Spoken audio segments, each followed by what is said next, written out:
On a rainy night, a woman runs down the street to escape someone chasing her.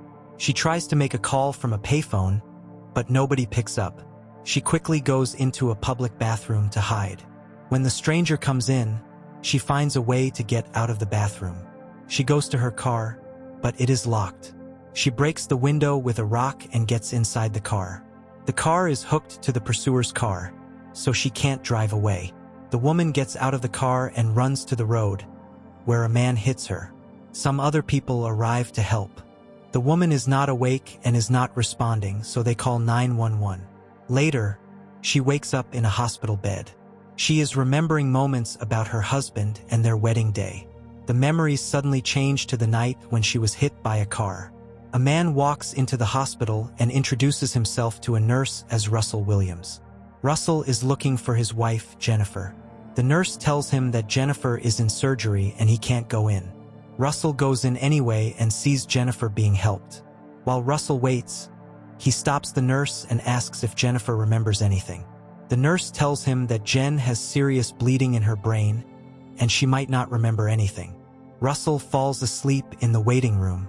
In the morning, the nurse wakes him up and tells him that Jennifer is done with her surgery but is not awake yet. The nurse brings Russell to see Jennifer. Russell tells Jennifer not to worry. He won't leave her and will stay in the hospital for as long as it takes. Detective Frank Page is shopping for his daughter's birthday gifts when he gets a call to go to a crime scene. He drives to the road where Jennifer was hit and decides to go to the hospital to talk to her husband, Russell. Frank asks Russell when he last saw Jennifer. Russell says that Jennifer went out to buy groceries that night. Russell said he tried to call Jennifer an hour later, but she didn't answer. Then he called the store, but the owner said he hadn't seen her. Frank asks if they had any issues with each other, but Russell replies that they just got married and everything is fine. Frank tells Russell that the car she drove away in is gone, and no one has reported seeing it. Frank goes home and wraps presents for his daughter, but after he finishes, he begins to cry. We see a closet full of gifts that haven't been opened, and the TV is saying that a 10-year-old girl named Hannah Page is missing. Jennifer finally wakes up so Russell can see her. The doctor tells Russell that Jennifer has serious brain damage and won't be able to remember past events. She will still remember things like her name and her childhood, but she won't remember Russell. The doctor says they will reach a solution, but it will take a while. Jennifer tells Russell she can't remember anything from the night she was injured. Russell tells her that he will support her and be with her through everything. Frank asks the man who hit Jennifer if he saw anyone else nearby. The man says no, but he mentions that he saw a white pickup truck towing another car. Frank tells his boss that someone gave her a ride or someone stole her car. Either way, someone else was present. Before we return to the hospital, we see a man named Jim Kahn sit down at Frank's table. Russell shows Jennifer pictures and talks about their lives. They are enjoying themselves when Jennifer asks if he has spoken to her parents yet. Russell informs her that her parents died a few years ago in a house fire. Russell thought she remembered, but she forgot that too. Jim Kahn arrives at the hospital and asks to see Jennifer. They tell him he can't visit because only family members are allowed. He leaves flowers for her and, as he walks away, we see Russell watching him from behind a door. Jennifer is improving every day. Now she can eat normally and use her wheelchair with confidence. The nurse tells Jennifer that she is getting better in many ways, including her memory. Russell brings Jennifer to a nice, big house and says it belongs to them. While Jennifer looks at the fireplace, she suddenly remembers the time when someone was there with a knife. Russell asks what is bothering her, but she doesn't respond. Jennifer tells Russell that the place is really quiet. Russell says it's because the closest neighbor lives a mile away. Russell is cooking when Detective Frank calls him. Russell goes outside to talk, and Jennifer goes to the balcony to listen in. Frank tells him they still haven't found Jennifer's car, but a witness named Jim Kahn saw the license plate of the white pickup truck. Frank asks Russell to take Jennifer to the police station so he can talk to her. Russell doesn't want to do it at first but agrees to take her the next day. Jennifer asks what will happen the next day, and Russell tells her a lie that he has to go to work.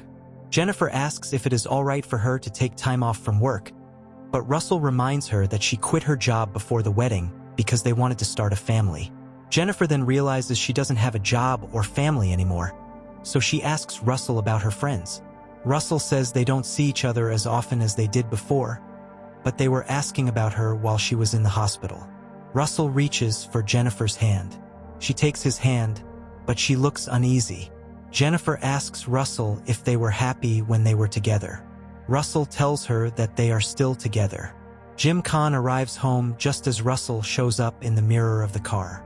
Russell wants to know why he asked about Jennifer at the hospital, but Kahn doesn't want to say anything. Kahn asks Russell who he is, and Russell replies that he is Jennifer's husband. Then, Russell grabs a crowbar and hits Kahn. Russell breaks Kahn's neck and brings his body to his home. Jennifer wakes up and sees Russell digging in the backyard. She notices a big pile of dirt in the morning, and she can't stop looking at it. Frank calls Russell again because he didn't arrive with Jennifer. Russell isn't answering, so Frank asks his coworker to find his phone number. Frank drives to the hospital and asks the nurse for his address because he can't find it in the police records. The nurse gives Frank the address that Russell provided and asks him to tell Russell to call the hospital again for an appointment, since they can't get in touch with him on his phone. Jennifer is looking at their pictures when she sees that Russell's hair looks different in the mirror in one of the photos. She decides to go downstairs, even though she has trouble walking by herself. She manages to go down, but it hurts a lot. She looks at their wedding photo and realizes that someone picked the cheapest Photoshop option on Fiverr. Then she tries to find clues and get into Russell's computer. Russell arrives home, and she quickly shuts the laptop. Russell gives her a phone inside a gift box for some reason. The phone doesn't work because they live in the mountains. Frank goes to the place he got from the hospital. An old woman answers the door and says to Frank that she doesn't know anyone named Russell or Jennifer. Frank then calls the department, and they tell him they can't track the phone number. Even with all the warning signs, Jennifer chooses to give Russell a sweet kiss. Jennifer steps back only when she remembers the night she was attacked. Russell gets upset and tells Jennifer that he deserves a night with his wife after everything they've been through together. He finally lets her leave and says he's sorry, but Jennifer just turns away and doesn't respond. Russell gets out of bed and goes to his computer. We see that there's a hidden camera in their bedroom. Frank is still trying to find out who was there with a white pickup truck. Frank calls the hospital and asks the nurse to get the video from the security cameras. Frank asks how Russell showed he was Jennifer's husband. The nurse tells him that Russell showed pictures and pointed out her back tattoo. Frank looks at the security video and sees Russell getting out of a white pickup truck on the night of the crash. The next morning, Russell says sorry to Jennifer with flowers. Frank visits a tattoo shop and asks the man what Jennifer's back tattoo means. The artist tells Frank that it means the name Allen. Frank looks up the name Jennifer Allen and discovers an address in San Jose. When he arrives at the house, he notices that the mailbox is full and the door is open. He goes into the house and tries to turn on the lights, but there is no power. He sees food going bad on the table while he looks for someone. When Frank goes into one of the bedrooms upstairs, he finds the bodies of Jennifer's parents. When Jennifer wakes up, she hides Russell's wallet and tells him to go get groceries for her. Russell closes the door when he goes out. After he left, Jennifer found her driver's license in the wallet and noticed her name was Jennifer Allen. She takes a hairpin and makes fun of the lock-picking expert while she opens the door using just one hand and the hairpin. Frank goes to the old job of Jennifer and Russell. An employee there tells him they quit before getting married. At the same time, Jennifer figures out Russell's computer password and discovers the original photos of her and her actual husband. The worker shows Frank a picture of Jennifer and the real Russell. Frank sees the man who took Jennifer from the hospital and asks who he is. The worker tells Frank that the man's name is Ryan Garrity. Ryan Garrity left the company a few months ago because he hurt his boss's nose. The worker gives Frank the contact information and a note that the real Russell wrote to Jennifer before they left. Jennifer may not be the smartest, but she finally remembers what happened and realizes that her attacker is Ryan. Jennifer wants to go online, but the wires are broken. Ryan remembers that he forgot his wallet at home, so he goes back to get it. Jennifer takes off her jacket and goes outside to try to find a phone signal.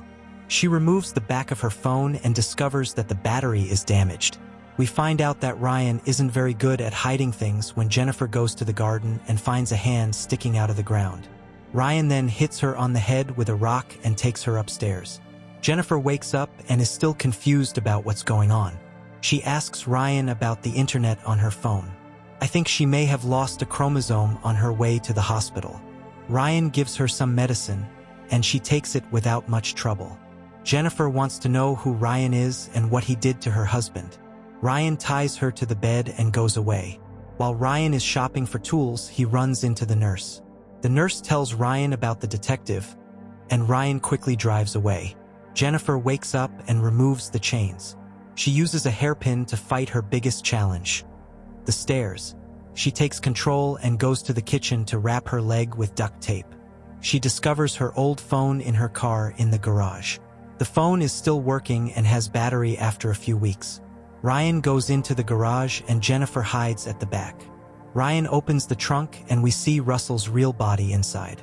Jennifer goes back upstairs and lies down on the bed. Ryan is about to find out that Jennifer is no longer tied to the bed when the doorbell rings. Frank is at the gate and Ryan opens it for him. Jennifer gets out and sees Frank on the other side of the window. Jennifer asks Frank for help. Frank, instead of calling for help, goes to the back door. There, Ryan hits him on the head. Ryan then takes Jennifer back upstairs and locks the door. He also puts Detective Frank in the freezer and locks it.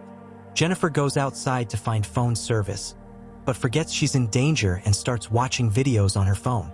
Ryan returns and ties her up.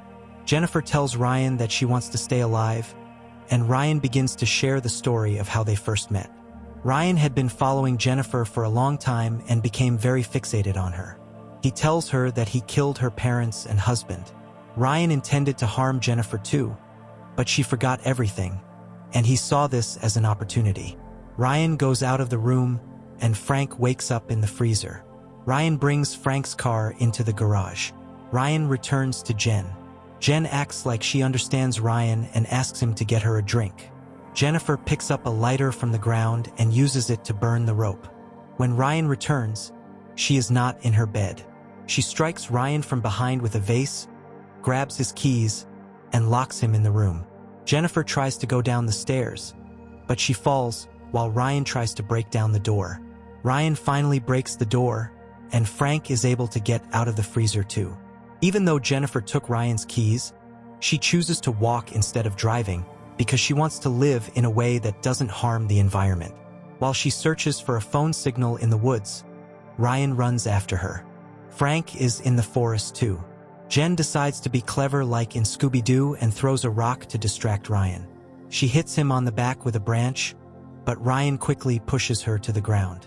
Ryan is getting ready to shoot Jen when Frank suddenly shows up and tackles Ryan to the ground. Jen takes the gun and shoots Ryan 2 times. Ryan falls down, and then Jen runs to hug Frank. 3 months later, Frank is putting his things away when Jen comes to see him. Frank hands the letter he found to Jen. In the letter, the real Russell shares his feelings for Jen. Jen drives off happily, as if nothing terrible has happened to her family. The movie ends here. Please, my family, don't forget to like the video and subscribe to the channel. Thank you.